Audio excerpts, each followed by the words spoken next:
A warm welcome to Diski Talk with Luyolo. If you're tuning in for the very first time, I ask that you please subscribe and hit that notification bell. If you've been a part of this journey, I hope you thoroughly enjoy this episode. So, on today's episode, we discuss all things UEFA Champions League draw.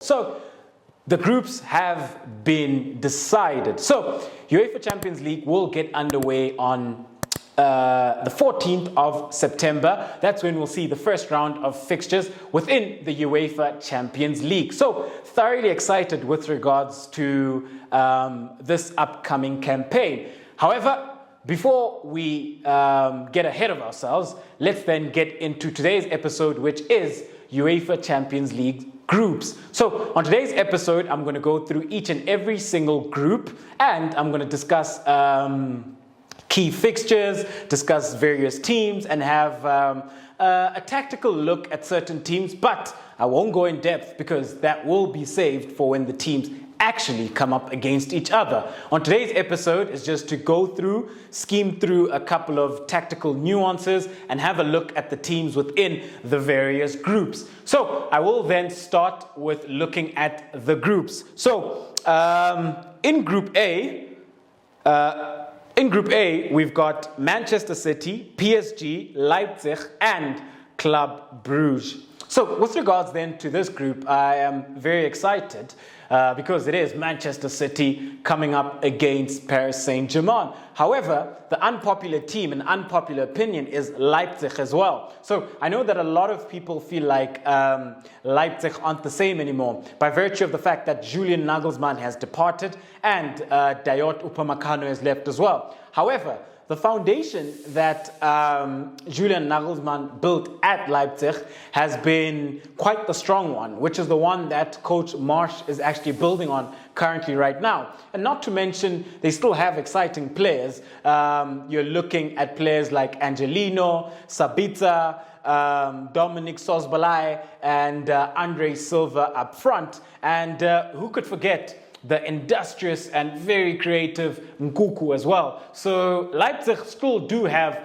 quite a few players who are very exciting and who could actually go out and compete. So for me, it's not, look, I wouldn't write them off. You know, I don't think that they will progress to the next round, but I do see Leipzig competing. A team we can write off is Club Brugge, but Leipzig will go out and compete, and they'll play very good football. But when we have a look then at PSG, so a lot has been said about PSG. Coming into this campaign, obviously they are favorites by virtue of the fact that they've signed each and every single superstar you can think of, except Cristiano Ronaldo. He went to Manchester United. But the superstars that they have signed, they've signed Sergio Ramos, they've signed Donnarumma, Wijnaldum, Lionel Messi. So they've signed a whole host of players. But let's have a look then at PSG from a tactical standpoint and what they would potentially line up. So in goals, you could have Donnarumma or Keylor Navas. But look, based on consistency and who has been starting, I think it would be Keylor Navas in goals. At right back, you've got Hakimi, you've got Marquinhos, and then you got Ramos or Kimpembe, and then you got Bernat or you got Kurzawa. So when you look at this already, there's so much depth within the defensive department. You know, there's so many players who could go in there. But let's look at their strongest players. So their strongest players then, you've got Keylor Navas, you've got Hakimi, Marquinhos, Ramos, and then you've got Bernat at left back. Within the midfield, plethora of options. Yet again, you've got Idrissa Gueye, you've got Verratti, Wijnaldum, or you could have Paredes in there, you can have Julian Draxler in there, a plethora of options, but let's go with their strongest three. So Idrissa Gueye, Verratti, and Wijnaldum, but I would definitely go with Paredes over Wijnaldum. That's just my opinion. I think Paredes is a quality footballer, who could add so much to the side. And then when you look at their front three, you've got Neymar. Messi can go as a false 9. You got Mbappe. That's if they go with the 4-3-3. If they go with the 4-2-3-1, one of those midfielders drop out. You've got a double pivot of Verratti and Wijnaldum. You'll possibly have Lionel Messi coming as the 10. Off one side, you've got Neymar. Off the right side, you've got Di Maria. Up front, you got Mbappe. So many things you could do with this PSG side. So when you look at the squad from a qualitative perspective and depth perspective, they are one of the strongest sides within this year's UEFA Champions League campaign, if not the strongest side. So let's move on then to Manchester City. Pep Guardiola likes lining up in a traditional 4-3-3. Also another strong squad from a qualitative perspective and depth perspective. So in goals, you've got Ederson, Ruben Diaz, Laporte or John Stones. At right back, you can have Walker or Cancelo. At left back, you can have Zinchenko or Cancelo or Benjamin Mendy. In the midfield, you could have Rodri as the sitter. You have De Bruyne there. You can have Gundogan. You can have Grealish. The front three can consist of Sterling, Jesus, and Mahrez, or you could have Bernardo Silva coming off that side. You could have Sterling as the false 9, Foden coming off the left. So a whole host of options for Pep Guardiola, So there isn't the strongest 11, but a couple of names which are key and will most likely feature as the mainstay. So Ederson in goals, Ruben Diaz, a De Bruyne, a Jack Grealish. And those are the guys who I'd say would make up the core and the spine of this team. Rodri and Fernandinho in there interchanging. So let's then move on to the next group, which is Group B. In Group B, we've got Atletico Madrid, we've got Liverpool, we've got Porto, we've got AC Milan. So with regards to this group, very excited actually, because you've got these traditional UEFA Champions League sides going at it from a historical perspective.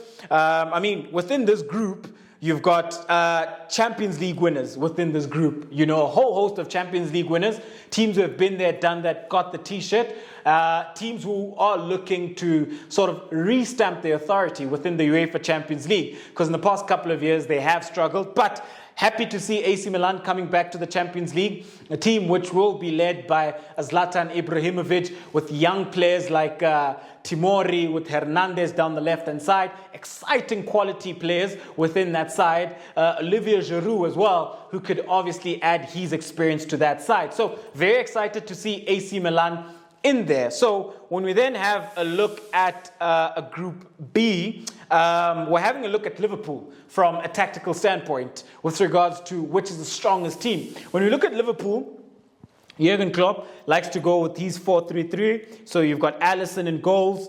With Jurgen Klopp, he more or less has a consistent 11 when everybody's fully fit. You've got Alisson in goals. You've got Trent Alexander-Arnold at right back. You've got Van Dijk.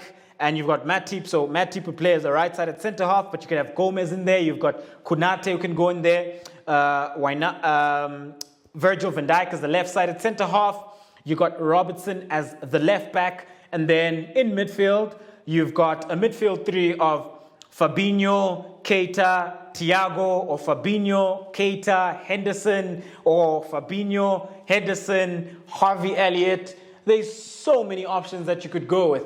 You could even throw in the Ox in there, Chamberlain for good measure, The front three, though, would be Salah, Jota, and Mane. Sometimes would be Firmino up top. So many options with regards to Liverpool and how strong they are from a qualitative perspective. But having a look at Group B. So the two who are going to go through to the next round, in my opinion, I've got Liverpool and Atletico Madrid. So, a recap then. In Group A, we've got Manchester City, Paris, Leipzig, Club Brugge. My two to qualify from Group A will be Manchester City, Paris Saint-Germain.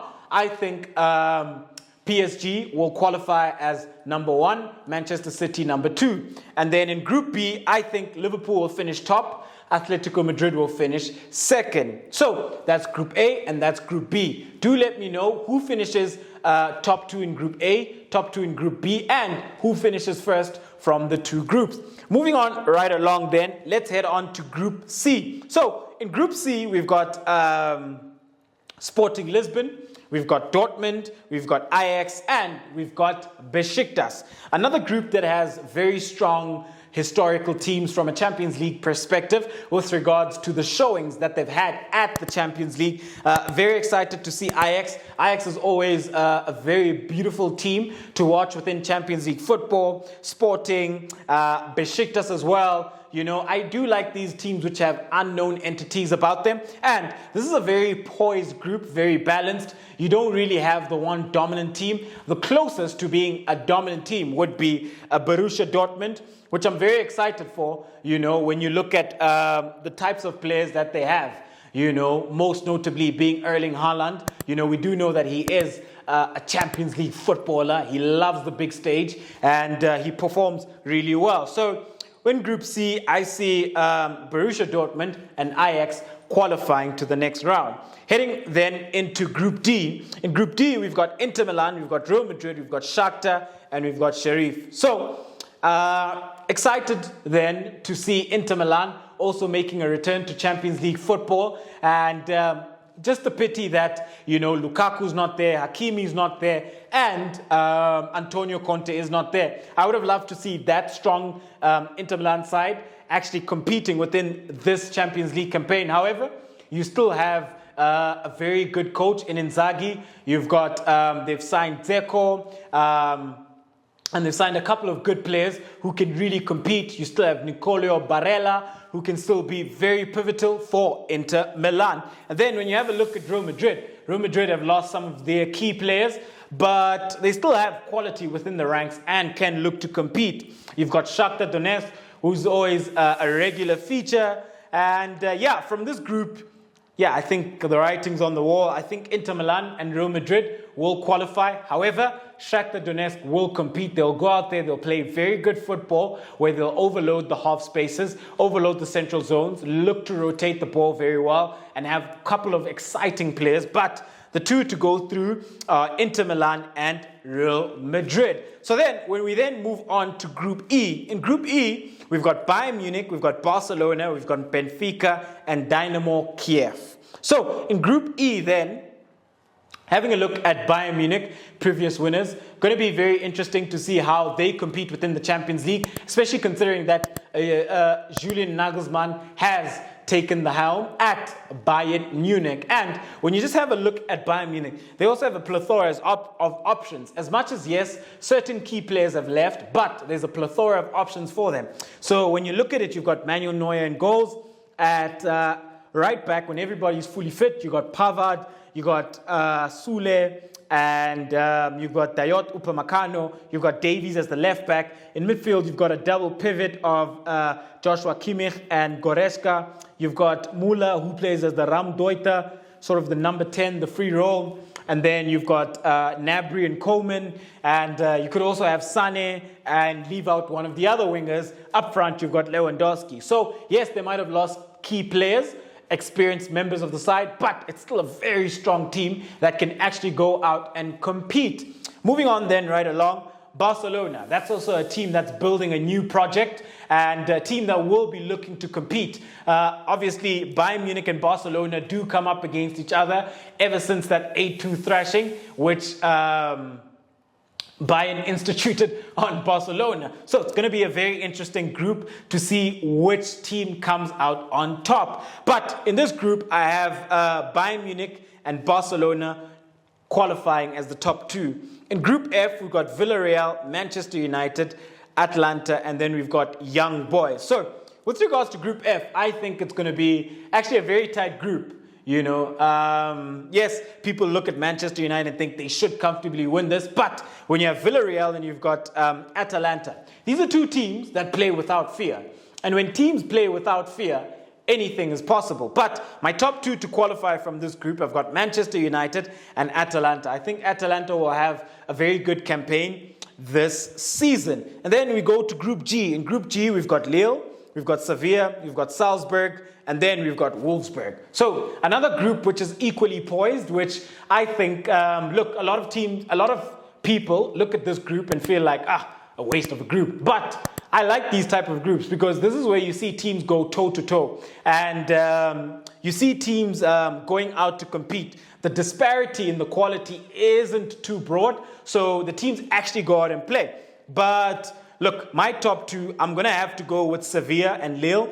Lille off the back of the impressive campaign they had when they won Ligue 1, and the type of players as well that they've managed to retain. So they've got quality players within their ranks. And when you look at Sevilla, Sevilla is a traditionally strong side within European football. So my top two from Group G will be Sevilla and Lille. And then we head off to the last group, which is Group H. We've got Chelsea, we've got Juventus, we've got Zenit, and we've got Malmo. So there, I think Chelsea will cruise this group. And with all due respect to other teams, but Juventus are starting a new project. And look, I just don't see Zenit and Malmo competing. So in Group H, then, we've got Chelsea and Juventus. But when we have a look at the Chelsea side and how they set up, so Thomas Tuchel institutes a 3-4-3. Sometimes is a 3-4-2-1, but a 3-4-3 essentially where you will have, let's get our 3 in there.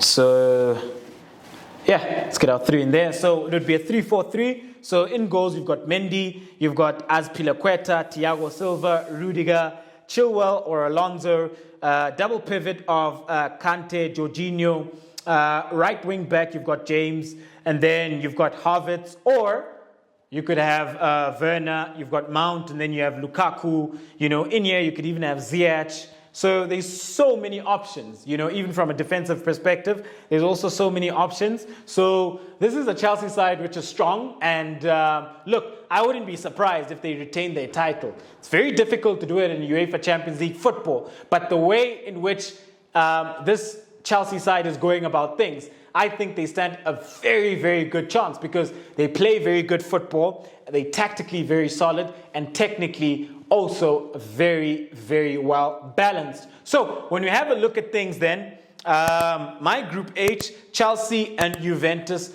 to progress. So let's then have a recap. In Group A, we've got Manchester City, Paris Saint-Germain, Leipzig and Club Brugge. My 2 to qualify, I got Manchester City and PSG. PSG is number 1, Manchester City is number 2. In Group B, we've got Atletico Madrid, Liverpool, Porto, and Milan. In there, I will go with Liverpool number 1, Atletico Madrid number 2. Group C, we've got Sporting, Dortmund, Ajax, and Besiktas. So my number 1 and number 2, I got Dortmund as number 1, Ajax as number 2. In Group D, we've got Inter Milan, Real Madrid, Shakhtar, and Sheriff. My top 2 in Group D, we've got Real Madrid and we've got Inter Milan. I think Real Madrid will finish first, Inter Milan second. Group E, we've got Bayern, Barcelona, Benfica, and Dynamo Kyiv. In Group E, I think Bayern will win that group. Barcelona finish second. Group F, we've got Villarreal, Manchester United, Atalanta, and Young Boys. In Group F, Manchester United to finish top, Atalanta second. And then Group G, we've got Lille, Sevilla, Salzburg, and Wolfsburg. In Group G, my top 2, number 1 Sevilla, number 2 Lille. In Group H, Chelsea, Juventus, Zenit, and Malmo. I think they'll finish in the order there in Chelsea, Juventus, Zenit, and Malmo. So, ladies and gentlemen, that is it. That is the UEFA Champions League draw, and I look forward to seeing how this UEFA Champions League season will play out, especially because when we have a look at the group, it's very balanced this time around. You know, it's equally poised, and yeah, there's a couple of mouth-watering encounters though that we should look out for. So in Group A, the mouth-watering encounter, Manchester City versus PSG, will be a very exciting encounter. In Group B, Liverpool versus Atletico Madrid, very interesting encounter. In Group C, Dortmund versus Ajax, very interesting. That is going to be a very exciting encounter. In Group D, Inter Milan versus Real Madrid. That is the one that I've picked out. In Group E, we've got Bayern Munich versus Barcelona. That's the fixture that I've picked out as the fixture of the group.